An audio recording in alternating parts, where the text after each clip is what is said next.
श्री कृष्ण जन्मभूमि व ईदगाह के विवाद के मामले में ईदगाह कमेटी द्वारा किए गए फर्जी रजिस्ट्रेशन के मामले में कोर्ट ने फैसला सुरक्षित कर लिया है।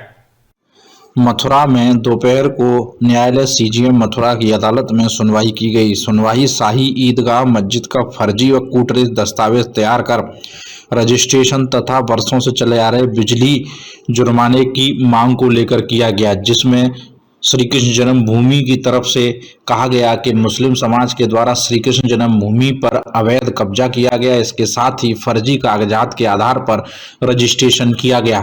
इस मामले में कोर्ट ने सुनवाई करते हुए अपना फैसला सुरक्षित रख लिया है। साथ ही श्री कृष्ण जन्मभूमि की तरफ से यह भी कहा गया कि बिजली चोरी के मामले में भी इनके खिलाफ एफआईआर दर्ज कर कार्रवाई की जाए व करोड़ों रुपए की जुर्माने की राशि भी वसूली जाए। ललित उपाध्याय, मथुरा, समाचार 24। 2023 को श्री कृष्ण जन्मभूमि पर एक फर्जी अवैध रूप से संरचना ईदगाह नामक ढांचे की तैयार की थी। उस ढांचे पर फर्जी कागज तैयार करके फर्जी दस्तावेज तैयार करके रजिस्ट्रेशन सूचना विभाग बोर्ड की मिली भगत से ईदगाह का रजिस्ट्रेशन करा लिया था, जिसके खिलाफ हमने माननीय न्यायालय में मुकदमा दर्ज करने की याचिका की है।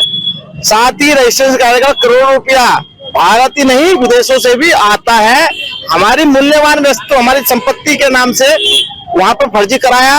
हमने माननीय न्यायालय को बताया। ऐसे ही हाई कोर्ट के अंदर भी एक फर्जी मस्जिद बना ली गई थी, जिसमें माननीय हाई कोर्ट ने और सुप्रीम कोर्ट ने 13 मार्च 2023 को यह आदेश जारी किया कि किसी के नाम की संपत्ति है तो वहां मस्जिद नहीं बन सकती है, किसी की सार्वजनिक संपत्ति है तो वहां भी मस्जिद नहीं बनकर हमने रूलिंग दिया है।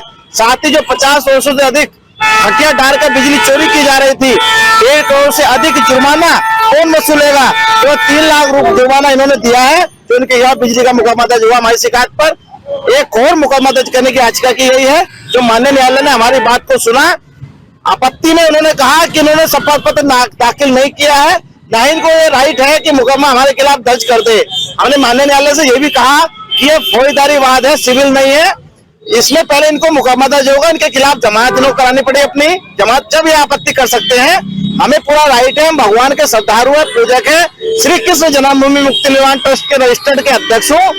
और साथ साथ यही माननीय न्यायालय को बताया कि हमने शपथ पत्र पूर्व में भी दाखिल किया था और आज लिखित बहस में भी हमने दाखिल किया है।